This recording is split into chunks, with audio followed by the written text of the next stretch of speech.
One of my favorite teams I've ever worked with was a heavy engineering team. Now, the thing with me is I'm not a technical person, so I have to trust that it is indeed a complex problem where Scrum will fit. And sometimes we don't really find out until the rubber hits the road.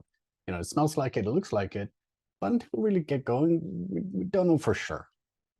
So this was a team of it was actually 28 people. It was a larger team. However, we had night shift, day shift, and we had also some onshore, offshore, because they were working uh, on a boat as well as on land. So we had some people on land. So it was already distributed before COVID. And what they had to do is they had to come together with all these different specializations. And some of these people had PhDs, some of them had gone to specific schools, some were, very, very specialized in what they did. So when we were looking at this, okay, well, this is a complex problem, and we want them to come together to find a solution together, which also means we want them to collaborate and work on the same problem together. And how can you tell someone who's a multiple PhD that, hey, guess what? You need to listen to that guy who's never worked with anything that you do ever before. However, your work will impact their work, so they might still have something that you need to know. And that's what we did.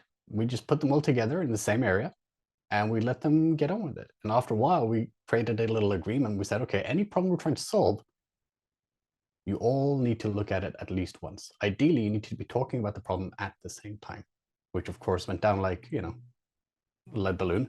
But over time, as they started practicing it and trying it, one day I just came into the office and I caught 6 of them around a whiteboard having a passionate engineering, argument, aka discussion, aka problem solving, and they were really getting into it.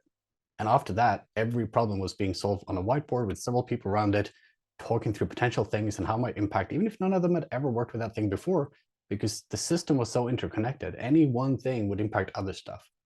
So we needed all of their points of view to understand, okay, well, yes, that is a solution, and in isolation, that is the best solution. However, when considering all these other things we might also need to do, a suboptimal solution in one area might actually become an optimal solution for the overall system.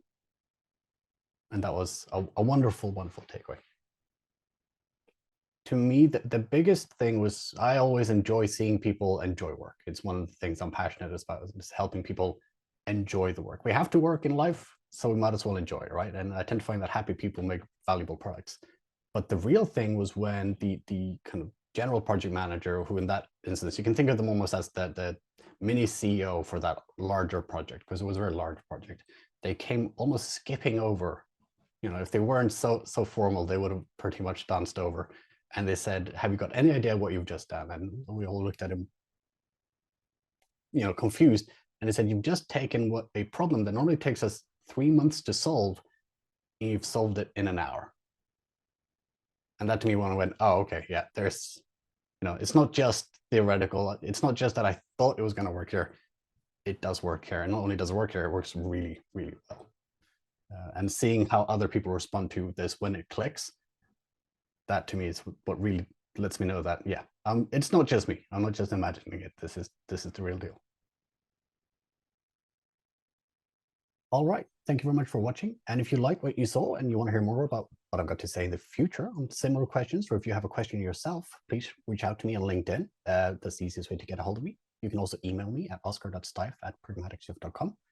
Please do like the video, share it with others if you think they might benefit from it, or follow my profile to see stuff as they come out as well. And I would love to be your Scrum trainer. So please find my content on pragmaticshift.com. You can find the courses I've scheduled for the year, or on scrum.org.com as well. Look forward to seeing you in my classroom soon.